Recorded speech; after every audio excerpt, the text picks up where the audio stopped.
about a little bit of both of those. So let me start with you. For you, what needs to be at the top of that to-do list when we're looking at writing the sustainability list for the next 12 months? What needs to be at the top? So, I think actually 12 months isn't like a very long time, and we need to choose wisely what we're going to focus on. So, if I am going to prioritize the list, I will be first thinking about research and focusing on a specific problem. Going through a previous study and customizing them to fall align with our goals and what we're working towards. And as I previously mentioned, I believe that, and I always say that, and I'll keep saying it, scientists cannot do it alone. All sectors need to be involved, all sectors need to be integrated. So I think this integration could happen through laws and regulations that will help join both sides of a single coin towards reaching our goal. Okay. Well, let's ask the scientist. I probably switched it up a little bit on both of you because I didn't start with the scientist first, but let's go to the scientist. What needs to be at the top of that list for you? From my perspective, I say that we need to focus more on transitional research.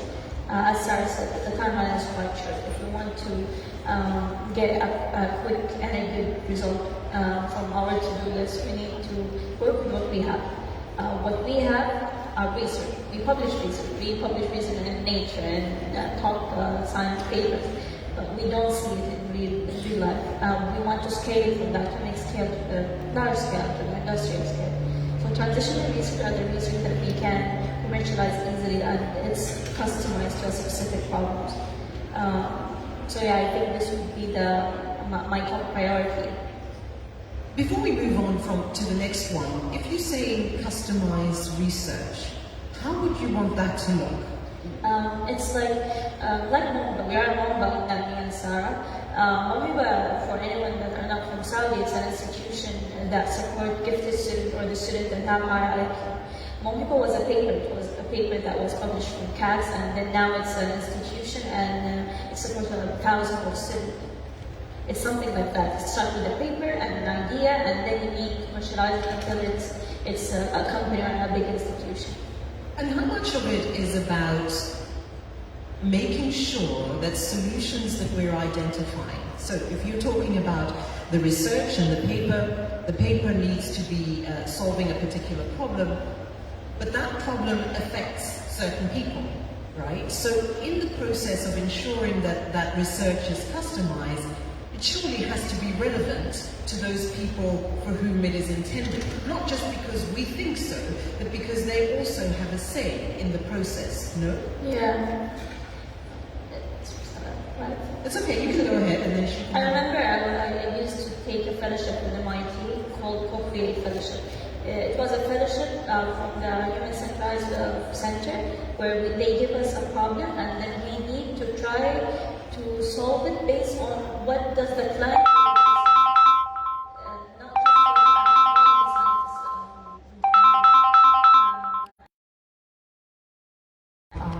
educators that are involved in the public, listen to the public, see what youth and even adults, what do they want from scientists, and be there for the scientists to guide them through the needs of the public, because this is a huge transition, not only industrial, it will affect people, it will affect citizens, and not everyone is familiar with living in this new lifestyle.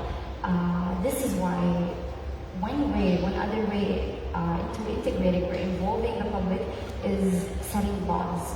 Laws are not only helpful in making them understand why is this important and how important this is. It only helps us track our progress through this shift.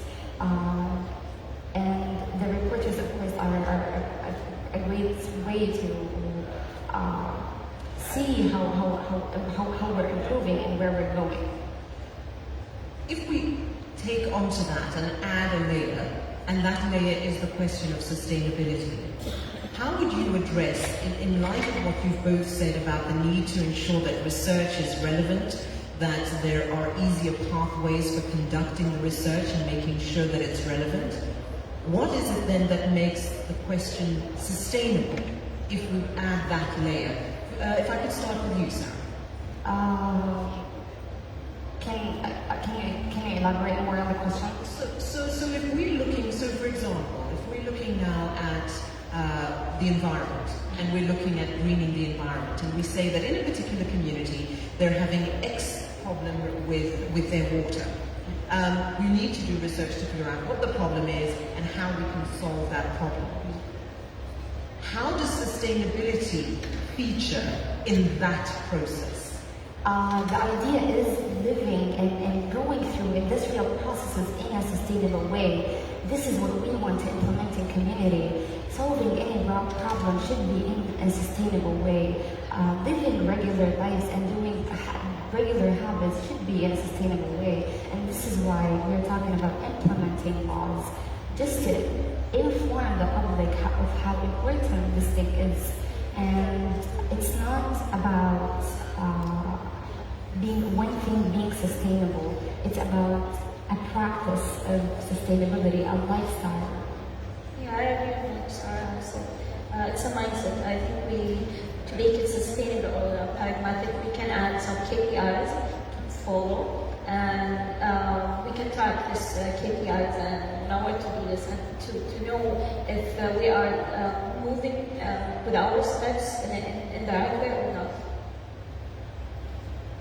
So essentially better processes, right? Processes so we can keep track. And in fact, what we were discussing in the earlier panel, this conversation around making sure that we're hitting the mark and somebody is following up. Somebody is following up to make sure that, do we committed to do X, Y, Z? Did she do it? If she didn't do it, what was the problem? How do we solve that problem? We're coming, that was really quick, but we're coming to the end of our session. If there is one thing that both of you think needs to be done, not just on the list, but needs to be urgent, what is that? Bلقيس, if I can start with you. Yeah, I think in CAUS we have this lab safety responsibility team where they go to the labs just to make sure that we follow with our lab and to make sure that we are doing our work in a safe way. So I think that we need something like that for environment problems inside the private sector. Okay, and Sara? I do agree. We need environmental inspectors. This is very necessary in order for them to give us the base of what do we need to fix, what laws do we need to implement, and where do we need to go. Those inspectors could go into different organizations in different fields and sectors and grab all the violations and all the problems that these organizations are causing to the environment, not necessarily intentionally.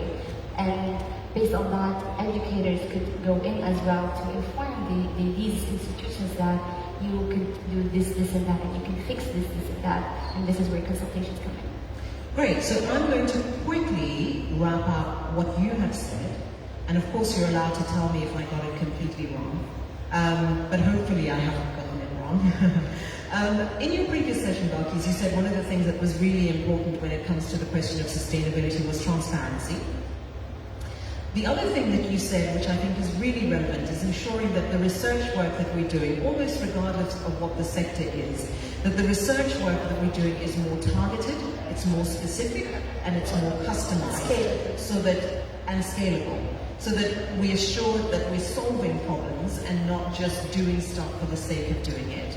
That we need to close the gap, Sara, you said, between the public that are going to be benefiting from the work that is being done and those who are doing the research work, be it in the lab or out in the field, that there needs to be perhaps better collaboration, but ensuring that the line between the two isn't broken, so again we maintain beneficiation. That processes are done in a more sustainable way, Sara, you said, that the processes themselves are constantly checked so that, one, they are not negatively impacting, but that their impact is also sustained over a longer period of time. And last, making sure that what is agreed and the laws that are made are implemented. Would that be correct? That's perfect. Did I get it right? Yeah. How many points do I get? 100. Do I get an A? Both of you, thank you so very much for sharing your thoughts and your insights. And I think I'm really encouraged and excited that if the future has more young people like yourselves in it, it's going to be a wonderful place too. Ladies and gentlemen, please put your hands together for Sara Al-Hamdi and Bلقيس Al-Sharif.